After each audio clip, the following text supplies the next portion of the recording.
Hello guys, I hope everyone is doing very well. Today I'm gonna go over the Europe dataset again based on two requests from my students. I also going to put some videos on multicollinearity and the Mao Palace dataset based doing multiple linear regression, also based on a request from only one student, but I will still respond positively to her request. I don't have to have 2 or 3 students requesting. If I can accommodate your request, I'll do so. All right, so let's get started with today again. The data set, guys, we can obtain it from Moodle. As you can see, this is the Europe data set. This data set is unique in a sense. It is cross-sectional. We have, in a sense that it is a cross-sectional. So we have data collected from different countries at a certain moment of time so that we can investigate how we can predict the sales per capita in US dollars for each country when we know the GNP per head, when we know the unemployment rate, and when we know the percentage of GNP spent on education. All right.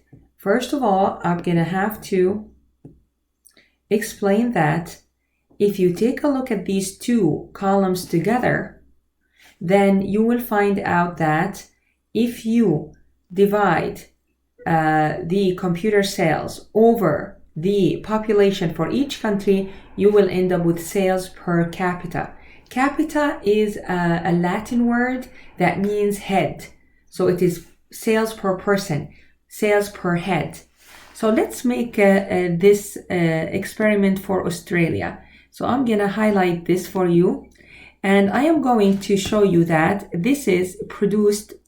Maybe I have it already done. Oh yeah, I have it already done. Perfect. I do have it already done. So as you can see, this is in fact the sales over the population. Perfect.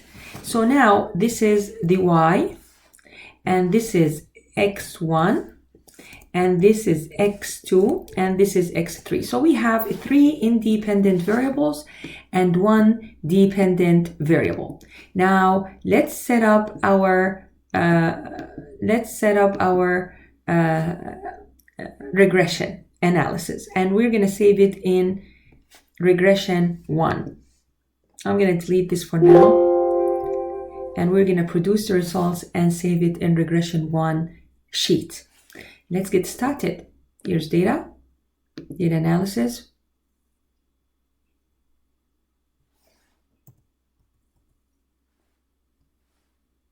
Y.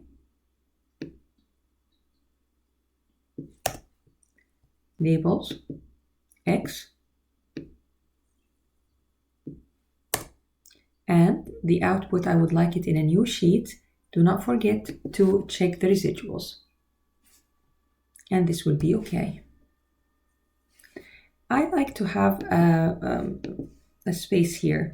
So I'm going to just add 1 column here. You don't have to do that. And for the sheet, I'm going to call it regression 1.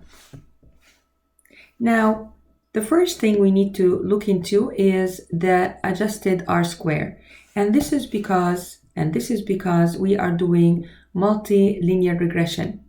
So we are doing adjusted R-square, and the comment here will be the model explains 45.23% of variance in sales per capita in US dollars. Only 45.23%. Okay. How about the F value? It is less than or equal to 0.05. So we say that we reject the null hypotheses.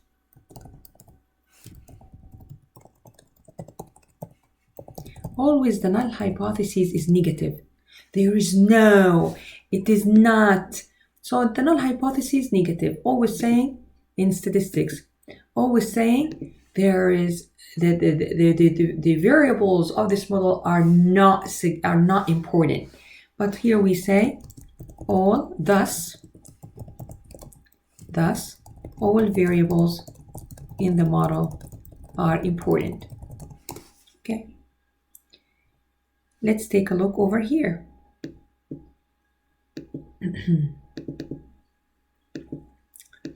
Over here we have the unemployment rate. I'm just going to get rid of that so that we can have it all nicely done. This is the coefficient, and most importantly the p-value. So this is the first thing you need to look into. All right, this is the second thing you need to look into. All right, now the third thing you look into is over here, the coefficients and the p-value.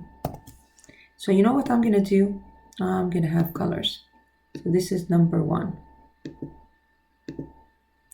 This is number 2. Let's give it a blue color.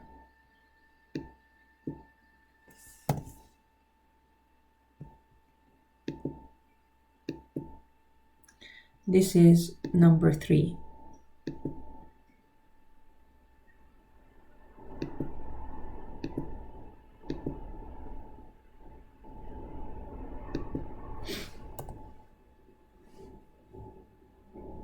Okay, easy peasy so far. So number 3, we say, first of all, we don't look into the intercept, we look at the independent variables. So these are part of number 3. We look at the independent variables, coefficients, and p-value. We look at the p-value, we need the p-values to be less than 0.05. So basically, this over here is less than or equal to 0.05.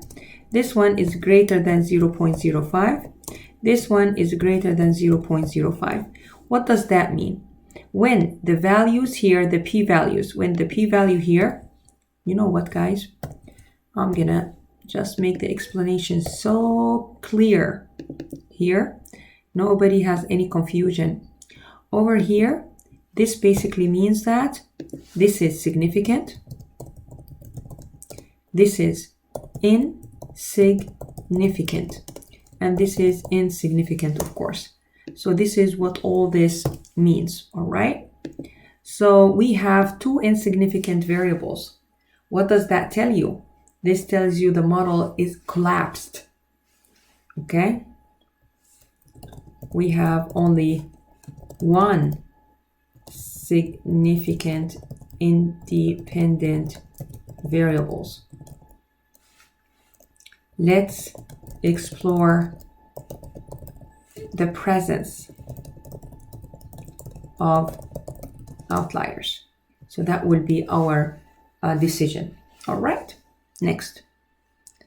How do we explore outliers? We explore outliers through the 2 standard errors.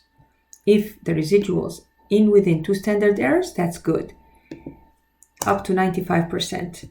If it is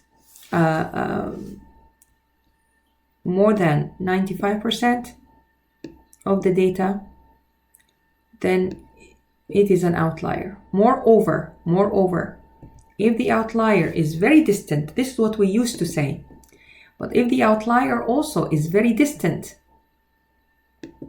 yeah, then this means that we definitely need to consider removing maybe this outlier. So let's get started here. So let's test if the absolute value of this residual, because we don't want the sign, we don't need the magnitude.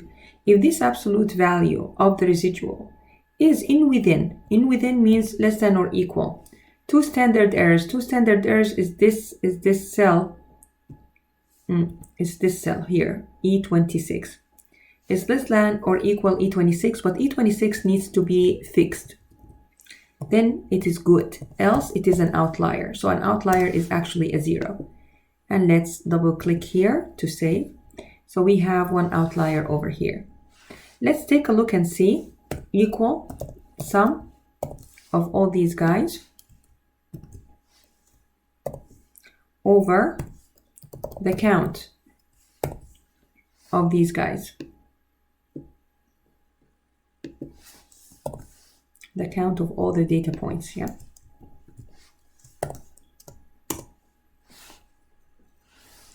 So it looks like we have 95% of the data points within 2 standard errors.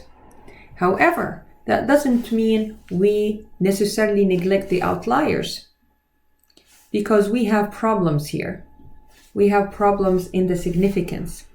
And in general, today in this lecture, I would like to train you guys.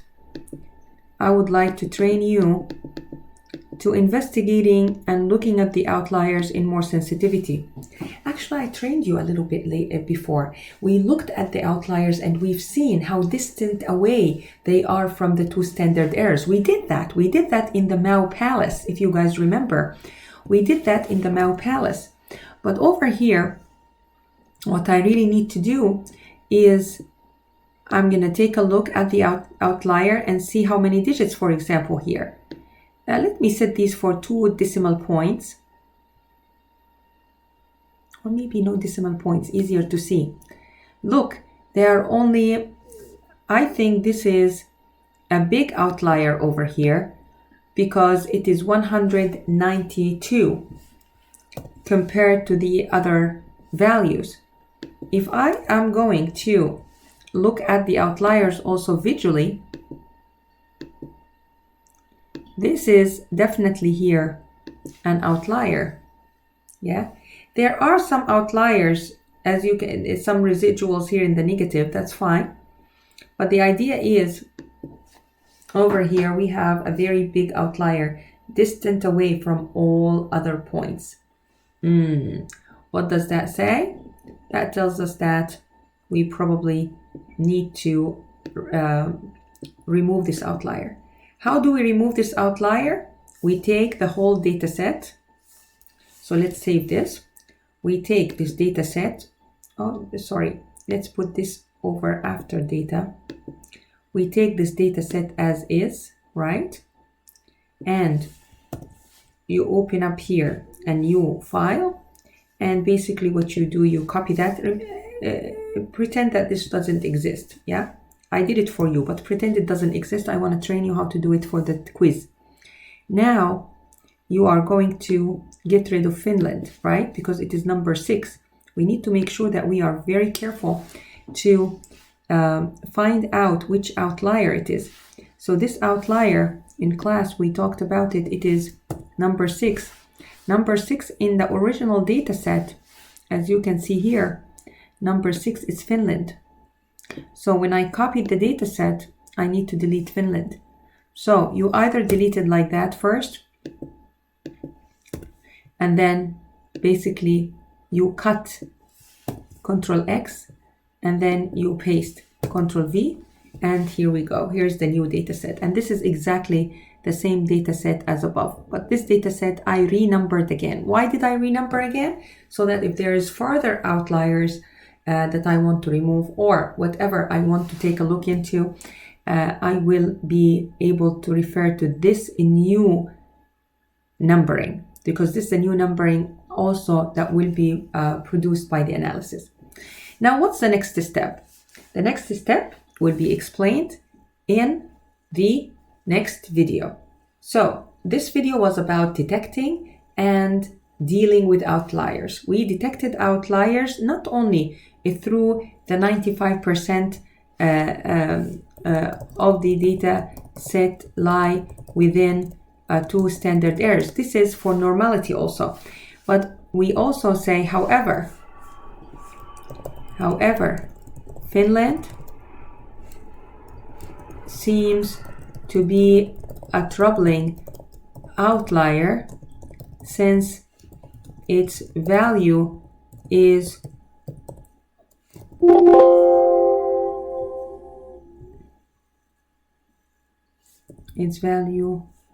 distant from all values in the data set, which value, since the residual value is distant, okay? And over here also we looked at the residuals,